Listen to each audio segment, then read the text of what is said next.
republic for which it stands, one nation, under God, indivisible, with liberty and justice for all. All right. Before we begin, we all have experienced, along with our fellow Californians, and indeed, really the people of our nation and the world, a terrible tragedy in Mr. Ramos's hometown, San Bernardino. There was an unthinkable mass shooting, and I would like you all to join me in a moment of silence in which we think about those victims of that horrible tragedy, and think about your fellow citizens and what we can do in the future in our own way to help. So if you would just join me for just a moment, please.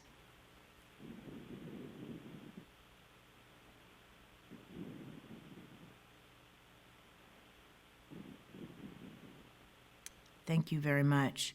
I'd like to turn now, if I could, to Member Ramos for a comment, if you would like to make one, Mike. Thank you very much, Chairman. I appreciate the fact that you're allowing me to do this meeting by phone conference today. I will tell you, we are on day 8 of this horrendous, tragic event in our county. I will say this, though, I couldn't be prouder of our partners in law enforcement, as well as our federal partners in the FBI, and then communicating daily with the U.S. Attorney's Office, and, of course, partnering with our state partners. The governor was kind enough to be here in our county, as well as the Attorney General.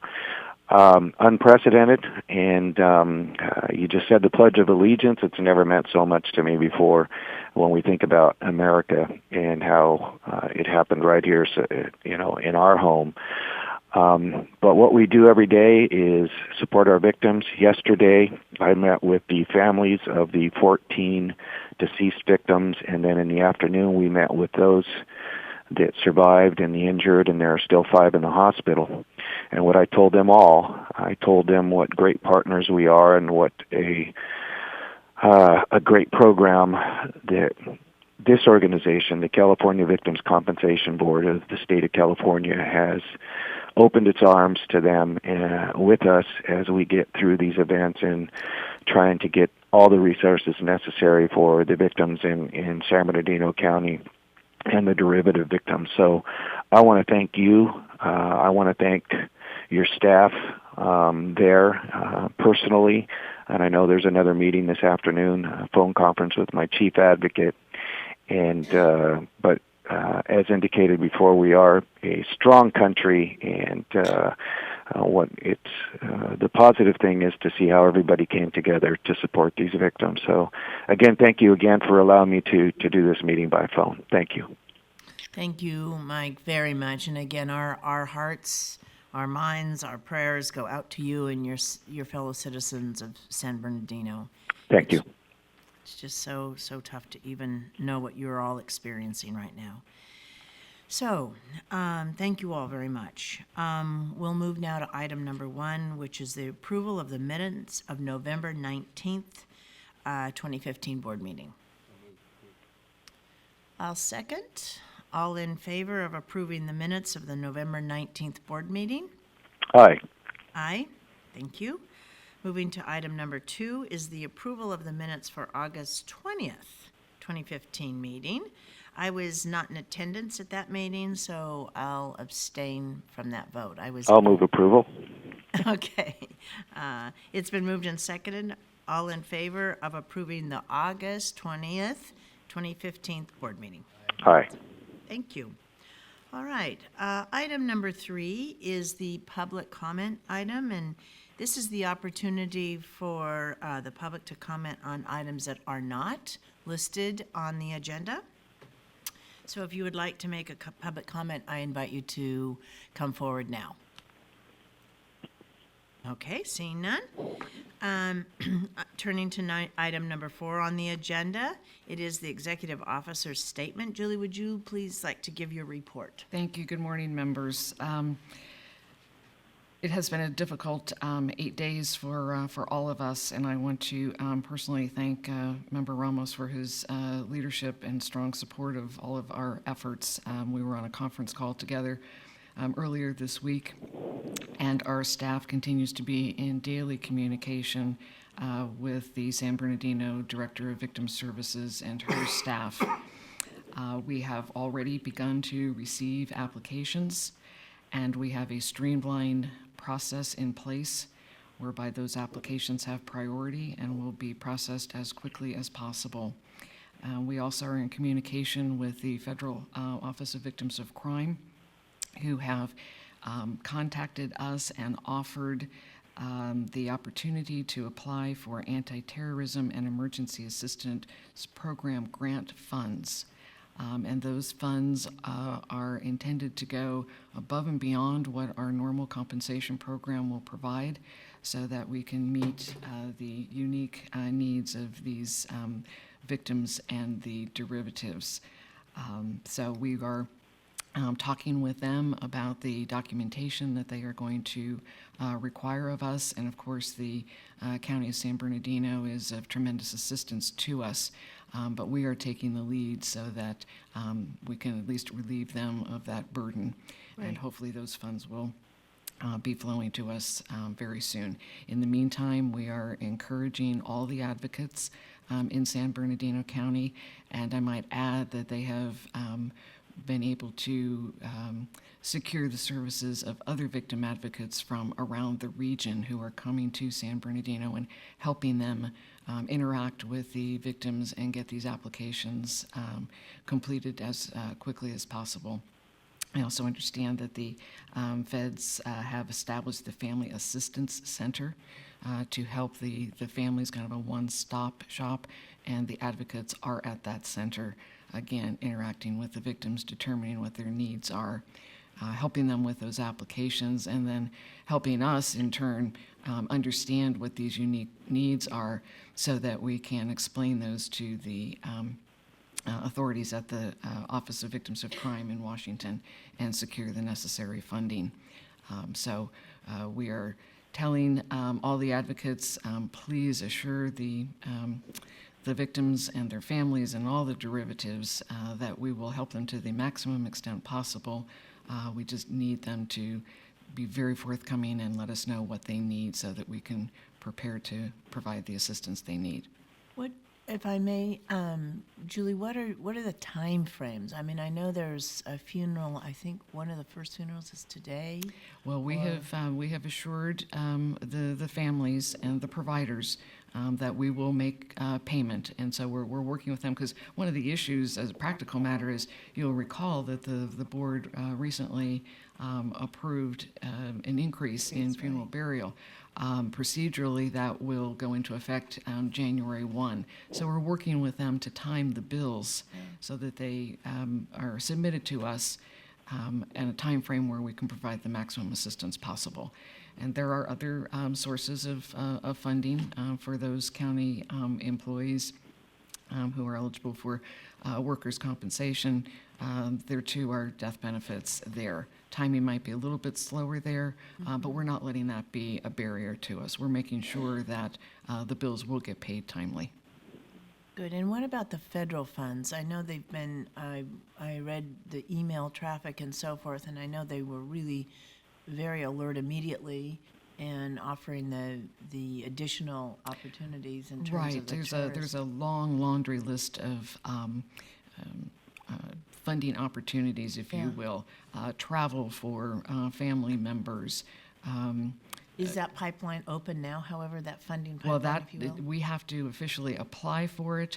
And again, we're in daily contact with OVC in documenting or understanding the documentation that they need. But we have conveyed to them the urgency of making sure that those funds do come to us. So it's a process of bills coming in and then the money being available. But we're very cognizant of that issue and are doing everything we can to make sure that the funds are here in a timely manner. And it's really, it's very much like our program, I believe, Right. where it's a reimbursement kind of thing. Right. So we will get those bills, and we will then seek the I'm reimbursement. sure the Family Assistance Center is there instructing everybody as Right. best that they can. I believe But so. if there is any hangup, please let me know. Absolutely. Whether it's with, if there's a workers' comp or there's something with the feds, I'll work with the governor's office and make sure that we attack any roadblocks immediately. Absolutely, and I've appreciated being in contact with you almost on a daily basis on this so far, and we'll continue that. Good,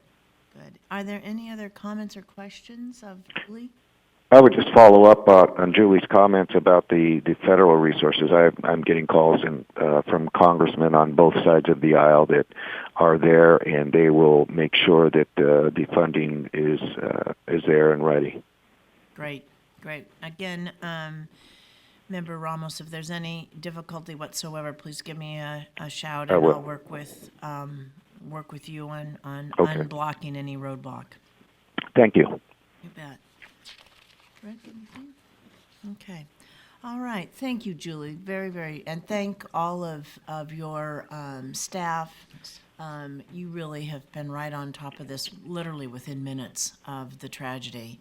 You and I were in contact, so I so appreciate your efforts and that of the staff very, very much. Okay, we will move now to item number 5, which is the contract report.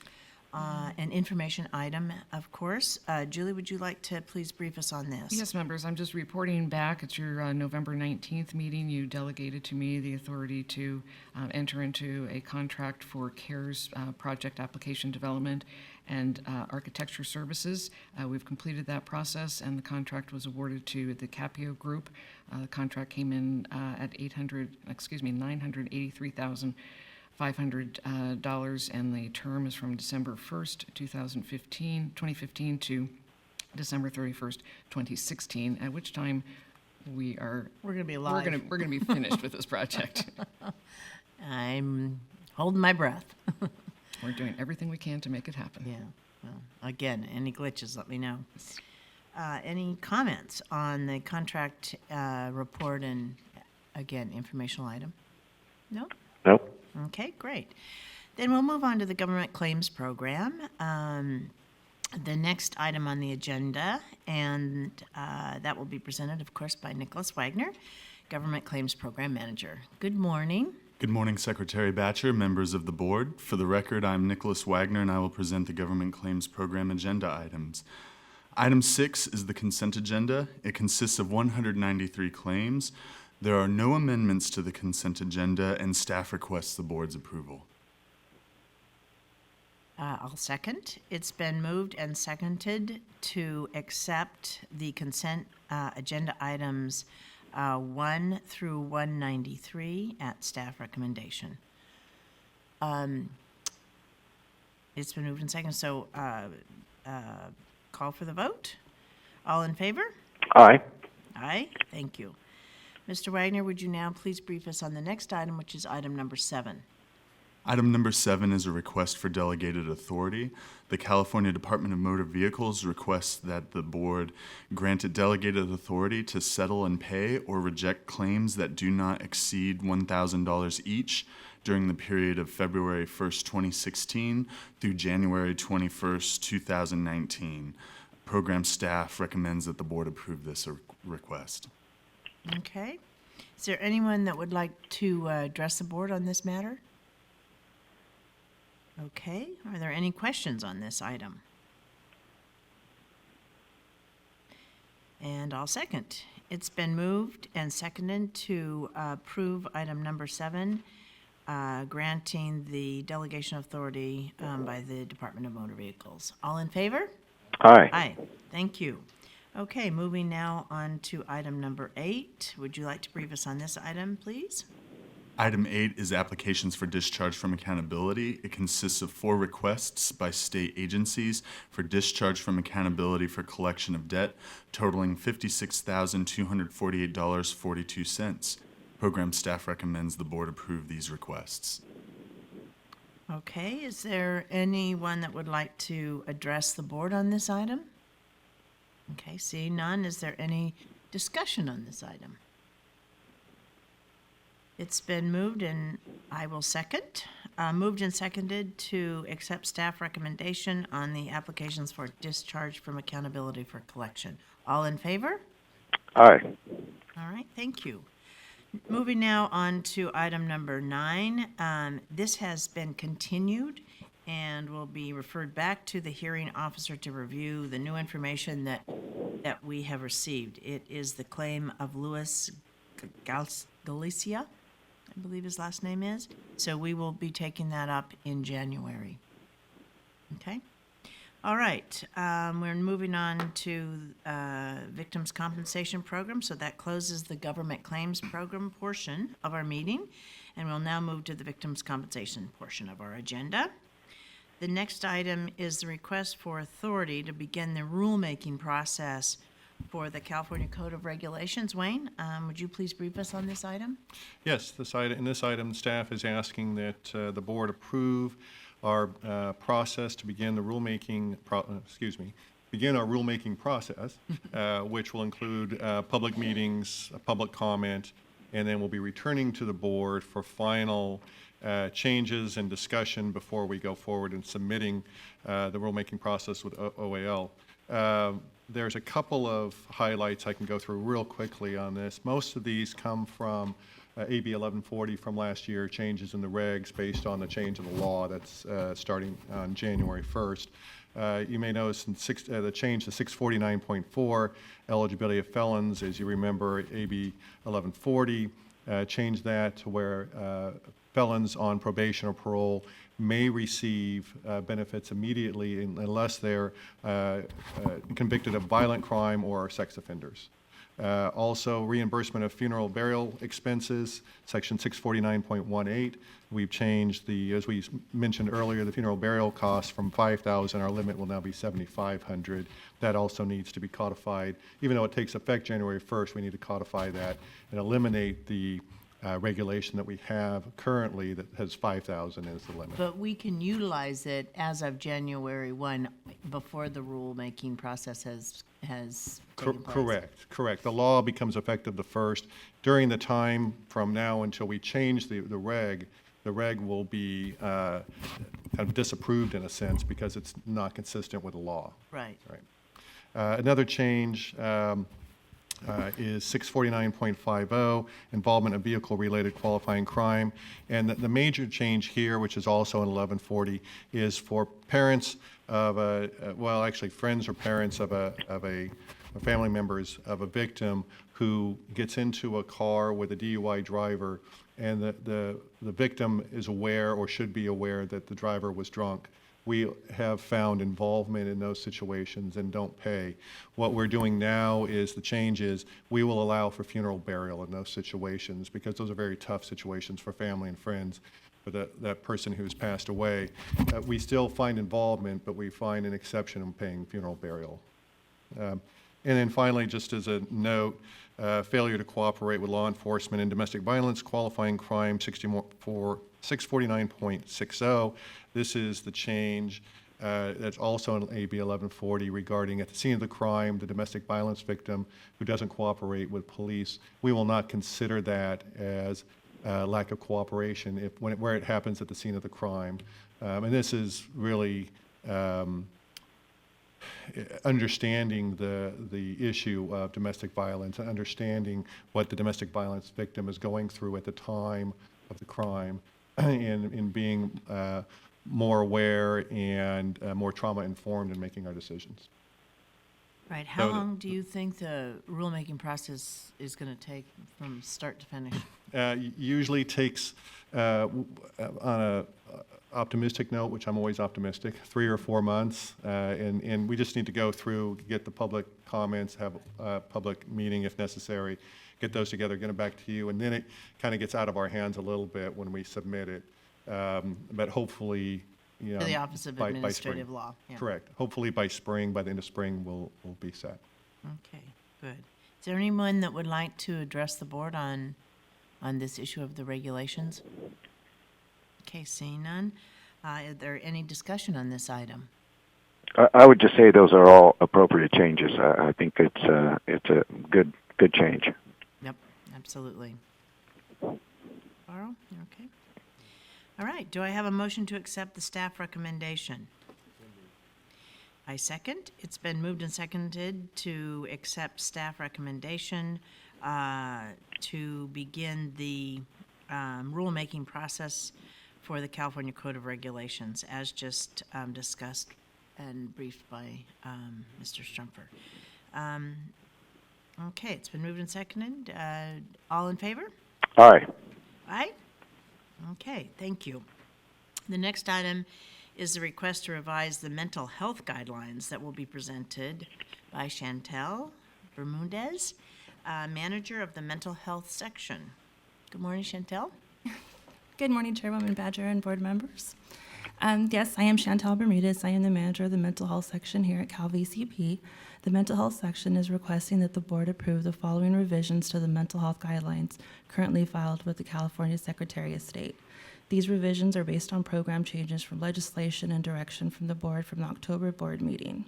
Additionally, 2 technical revisions are recommended to improve access to services for direct and derivative victims of sexual assault. The first revision is to allow victims of unlawful sexual intercourse with a minor, as defined in Penal Code Section 261.5D, to be reimbursed for up to 40 initial session limits. This revision will align the mental health benefits for direct victims of Penal Code 261.5D with all other direct victims. The annual cost of this revision is estimated to be $2,700 annually. The second proposed revision adds case management services as a reimbursable expense while removing the use of collateral sessions. On October 15th, 2015, the board approved the proposal to allow case management services. The estimated cost to reimburse case management services was estimated to be $1,881,315 annually. The third revision allows up to 40 mental health sessions for grandparents and grandchildren if the qualifying crime resulted in death. This revision is due to legislative changes, and the annual cost to include grandparents and grandchildren is estimated to be $51,840 annually. The last revision provides additional mental health sessions for adult derivative victims whose child was the victim of a sexual assault without requiring the therapy to be for the benefit of the direct victim. This revision allows parent caretakers and step-parents to receive additional therapy for their own trauma regarding the sexual assault crime that was perpetrated against their minor child. The annual cost is estimated to be $56,700 annually. Thank you. Is there any questions that I can answer for you? I don't have any. I think it's fairly clear. Mr. Ramos, do you have any questions on this item? I have none. Thank you. Okay. Is there anybody that would like to address the board on this item?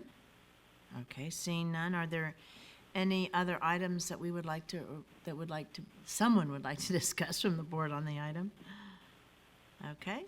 Do I have a motion to accept, and I will second, to accept staff recommendation on this item? All in favor? Aye. Thank you, Chantal. I Thank appreciate you. it very much. I appreciate it as well. Okay. Now we're moving to the closed session period. Member Shavaro and I will convene in closed session pursuant to Government Code Section 11126C3 to discuss numbers 1 through 53 of our agenda. Member Ramos, thank you very much for your participation today. I appreciate it very much. Fabienne, thank you so much for allowing me to do it by phone today, and I appreciate your assistance and help. Thank you. Absolutely. Your time is critical, and your time is needed right there at home in San Bernardino. Thank you so much, and the best to your staff as well. Thank you very much. Okay, thank you.